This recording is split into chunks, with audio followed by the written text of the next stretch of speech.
What do you think about weed? Marijuana, I think it's medicine. I think it should be legalized. It's a seed that grows from the earth.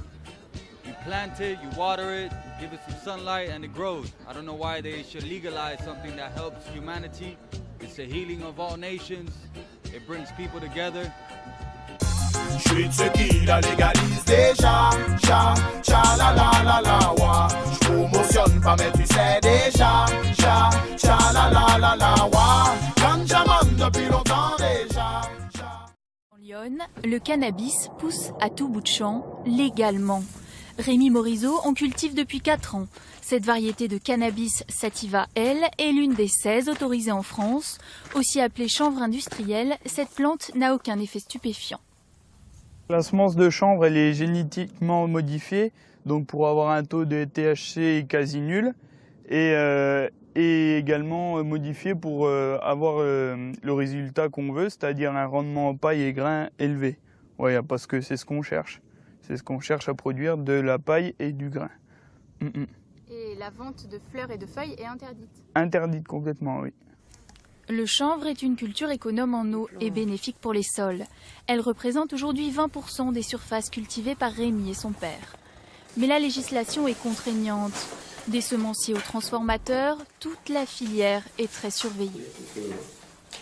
On a l'obligation d'acheter les semences certifiées et de semer uniquement cette semence-là et de fournir à la DDT avec la déclaration PAC les étiquettes des sacs, les bons d'enlèvement, les bons de livraison, les factures, les déclarations de parcelles.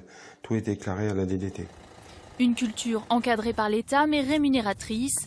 La paille se vend environ 100 € la tonne, les graines jusqu'à 900 € la tonne. Isolation, nourriture animale, cosmétique ou paillage, le chanvre transformé est partout autour de nous. Une seule condition, le produit fini ne doit pas contenir de THC du tout. Il ressemble comme 2 gouttes d'eau à son cousin, le cannabis, les effets psychoactifs en moins. Ne nécessitant aucun traitement chimique, le chanvre refait surface dans le paysage agricole landais. Frédéric en a planté 7 hectares le mois dernier. Ça me permet d'avoir une autre culture dans ma rotation, alterner entre les cultures d'hiver et les cultures de printemps. Et puis, c'était pour développer aussi cette culture au niveau local, quoi. Car c'est en effet toute une filière qui se met en place depuis quelques mois sous l'impulsion de Vincent l'Artisien. Convaincu par les bienfaits de cette plante, cet ancien surfeur professionnel a créé tout un atelier de transformation pour en exploiter dans un premier temps les graines. Les Chinois, plusieurs milliers d'années avant notre ère, utilisaient déjà le chanvre en alimentaire, en cosmétique, en thérapeutique. On a retrouvé des pyramides égyptiennes construites avec du béton de chanvre. On sait que toutes les voiles de tous les bateaux qui ont conquis toutes les terres étaient faites en toile de chanvre. Cette plante, elle est rattachée à l'humanité depuis des millénaires. Poudre de chanvre, graines décortiquées au petit goût de noisette, mais aussi huile de chanvre. Riche en acides gras essentiels et en protéines, cette plante est aussi prisée pour sa fibre utilisée en textile, ainsi que l'intérieur de sa tige, aux propriétés antibactériennes. Et on veut développer dans le futur, pas seulement la partie alimentaire, mais la partie textile, construction, thérapeutique, et tout ce qu'on peut faire avec cette plante. Pourquoi se limiter, quoi? Et pourquoi on peut tout faire chez nous, avec une plante qui pousse en 3 mois?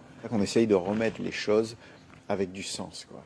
Valorisé 2000 € la tonne, le chanvre est une nouvelle aubaine pour les agriculteurs bio. L'entreprise se fournit auprès d'une quarantaine d'entre eux dans les Landes, les Pyrénées-Atlantiques et le Gers. En tout 200 hectares cultivés pour l'instant et un fort potentiel. Pour Vincent, pas de doute, le chanvre a de l'avenir. Est-ce que vous avez déjà fumé du cannabis, vous? Oui. Oui aussi. Ouais. J'ai déjà fumé du cannabis. Ouais, moi je suis un fervent fumeur. Ouais, j'ai déjà fumé du cannabis. Ouais. Oui, une fois. Ouais, je dirais un peu trop. Oui. Ouais, très jeune. Ouais. Quand j'étais très jeune. Personne fume ici? Non. Ah, toi, t'as une vraie dégaine de fumeur. Est-ce que vous avez déjà fumé de l'herbe dans votre jeunesse? Non. Ouais, j'ai fumé surtout du shit, mais un peu de bœuf aussi, ouais. Ça m'est arrivé, ouais. Il y a longtemps, dans ma jeunesse. Ouais, j'ai déjà fumé de l'herbe, ouais. J'ai dû fumer une fois un joint il y a très longtemps, et ça m'a rendu malade, donc ça m'a pas donné envie de continuer. Qu'est-ce que vous pensez du cannabis? Que ça me détend. C'est pas si grave que ça comme tous les gens le disent. Naturel, un produit naturel qui personnellement m'aide à passer mes maux quand j'ai des problèmes de vue. Il y en a par exemple qui kiffent les bonbons, tout ça. Il y en a qui kiffent le cannabis et tout. Et genre, tu mets le sucre et le cannabis sur le même pied d'égalité, toi. Il va à la boulangerie. Il y a quelque chose qui détend, qui fait du bien, qui peut guérir. À petite dose, une fois de temps en temps, c'est pas très grave. Quand c'est journalier, comme moi j'ai connu des personnes qui fumaient 10 pets par jour à longueur de temps, ça devient dangereux parce que quand ils en ont pas, en plus, ils sont pas les mêmes. C'est peut-être dû à ma génération, je suis plus pour un usage festif, quoi. Ouais, vous êtes de quelle génération? 68 ans, non? Voilà, ouais, vous avez trouvé. Donc, du coup, c'est bœuf à volonté. Ouais.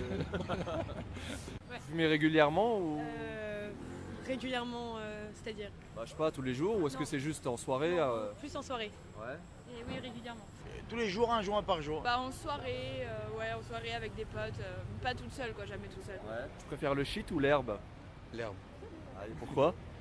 Parce que c'est plus doux, c'est meilleur. Je pense que la bœuf quand même mieux, déjà c'est plus naturel, c'est pas coupé. L'herbe. Parce que pour les effets et puis pour le goût, c'est meilleur. Le shit c'est pas bien, ça casse la tête alors que l'herbe ça rend plus joyeux. Je crois que l'herbe ça me faisait plus d'effet, c'est-à-dire que j'étais plus vite malade. Ah ouais? Ouais. Tu partais en bas de dire. Ouais, voilà. Mais en fait, je crois que c'est pas mon truc en fait. C'est juste ça. J'ai essayé, hein. J'ai d'autres vices, mais alors celui-là. Est-ce que tu t'es déjà fait prendre par tes parents en train de fumer? Oui, je me suis déjà fait surprendre par mon père en train de fumer du cannabis avec un ami. D'accord, et qu'est-ce qui s'est passé? Il a dit ça pue la bœuf et. Non. Jamais? Non. Même si ma mère s'en est doutée à un moment donné, qu'elle m'a fait la morale, mais non. Je me suis fait prendre par la police. Ah. Et qu'est-ce qui s'est passé alors? J'ai été au commissariat, voilà. J'en avais pas à la maison en fait. Je planquais déjà mes clopes et c'était déjà quelque chose d'assez exceptionnel. Alors pour moi, une barrette de shit, j'étais dans le grand banditisme là. 45% des jeunes de 17 ans ont déjà goûté au cannabis. Est-ce que vous êtes inquiet de l'augmentation de la consommation chez les jeunes? En général, ils commencent par le cannabis, mais ça dérape. Faudrait pas que ça devienne, qu'ils deviennent accros, quoi. C'est ça. Au lieu qu'ils aillent se barrer à fumer dans les cités ou je sais pas où, qu'ils aillent fumer avec leurs parents. Vous avez des enfants vous? Ouais. Et ils ont déjà fumé du cannabis? Ma gamine elle a 14 ans, j'ai fumé un pétard avec elle la dernière fois. Ouais. Vous serez prêt à fumer par exemple avec vos enfants quand ils auront la vingtaine, je sais pas? Ouais, pourquoi pas, ouais. Petite taf de temps en temps, ouais. Vous avez jamais été fonce-dé? Foncé. Bon, je sais pas, on peut prendre par exemple le modèle d'Amsterdam aux Pays-Bas. Je suis parti quelques fois, une fois, une vraie fois, et une fois à moitié parce que j'ai pas réussi à y arriver. Mais la première fois. C'est quoi les variétés de bœufs à Amsterdam par exemple? Vous vous souvenez ou... Je m'en souviens, ouais. Il y a quoi? La Silver Ace, Chocolops, Skunk, Super Skunk, White Widow, Orange Blood, Super Silver Ace. Les gens fument moins, sont moins agressifs, les flics sont à côté, tout est détendu. Et je crois qu'il y a moins d'infractions, il y a moins de vols, il y a moins de... Dernière question, quel est votre avis sur la légalisation du cannabis? Je pense que ça serait beaucoup plus simple. Ça serait bien. Je sais pas, peut-être qu'après les dealers ils vont se reporter sur des drogues un peu plus dures, donc je sais pas forcément si c'est très malin, mais c'est une mauvaise idée. Pourquoi? Parce que si on légalise le cannabis, je pense qu'on va se tourner vers les drogues dures et voilà. D'accord. Toi t'es pour ou contre? Pareil, je pense la même chose. Non mais c'est vrai. Tout pareil. Je dirais plutôt qu'il faut être contre parce que ça sert à rien, ça fait perdre de l'argent bêtement. Je suis contre la légalisation du cannabis, mais pour la dépénalisation. C'est complexe parce qu'il y a une histoire de thunes derrière, je pense, pour l'État. J'aimerais pas qu'en fait ça tombe dans une routine où par exemple le gramme du cannabis augmente tous les ans comme un paquet de clopes. Ça me ferait chier. À qui veut-on que ça rapporte et est-ce qu'on a envie d'avoir une politique publique qui soit opposée à celle des mafias ou pas? Je pense que c'est mieux que la cigarette de toute façon. Et moins dangereuse peut-être que l'alcool ou Oui. Et je pense que si c'était légalisé et encadré, on pourrait peut-être vendre du cannabis light, comme il y a des bières à 3 degrés et d'autres à 15. Après je sais pas trop, je suis pas trop au courant, mais il paraît que ça a des vertus thérapeutiques le cannabis. Ouais. Donc pour des raisons médicales, vous n'êtes pas contre? Complètement. Même moi j'en fumerais si on me le disait. Déjà, même sans le légaliser, déjà qu'ils le dépénalisent. Parce qu'à la limite, le fumeur, quel intérêt de le choper quoi? Choper les gros, Les gros, je pense que c'est pas le shit qui les intéresse, c'est ce qui est au-dessus. La coke?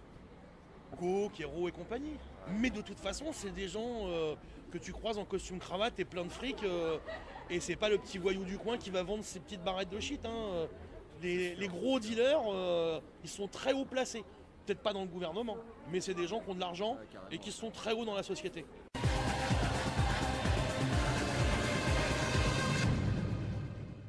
Qui légalise la cocaïne et puis on n'en parle plus. Êtes-vous d'accord avec Barack Obama qui a dit « Je ne pense pas que fumer du cannabis soit plus dangereux que l'alcool ». Vous êtes d'accord ou pas avec ça? C'est une question de consommation. Vous auriez pu dire la même chose?